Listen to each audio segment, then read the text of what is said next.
maandiko hapa. Mambo yanazidi kuwa mengi zaidi. Ukitazama hapo jana kulikuwa kuna barua ya Young Africans wakitoa msimamo wao mzito kuhusiana na sakata kubwa la Kariakoo Derby. Msimamo wa Yanga ni ule ule kwamba hawatacheza mechi yoyote ambayo inahusisha mchezo namba 184 kati ya Simba na Yanga ambao ilitakiwa kupigwa Machi 8 lakini haukufanyika, na hivyo walitoa msimamo na hawataweza kwenda tena kwa bodi ya ligi kusikilizana, kwa sababu hawana imani nayo kutokana na viashiria ambao wanaviona vya kubeba watu wengine na kufanya mambo mengine. Lakini mambo yamezidi kuwa mengi. Leo asubuhi bodi ya ligi kuu soka Tanzania bara imepanga ratiba rasmi na tarehe ya Kariakoo Derby imeweza kupangwa kwa kiasi kikubwa.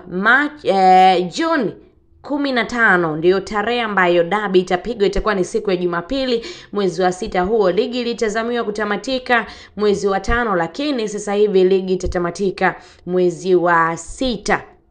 Na mambo yamekuwa mengi zaidi. Ukitazama kwenye hilo, mambo yatakuwaje? Itakuwaje? Yanga huku wanasema hawachezi, Simba wako tayari kwa ajili ya mchezo, lakini pia bodi ya ligi imeweka hadharani tarehe ambayo mbungi hiyo itaenda kupigwa. Tuambie maoni yako kwenye hili na wewe, lakini kubwa zaidi usiache kusubscribe katika YouTube channel yetu ya Mtanange TV kama bado haujaweza kufanya hivyo, ili uendelee kujipatia taarifa zetu mbalimbali kwa haraka zaidi.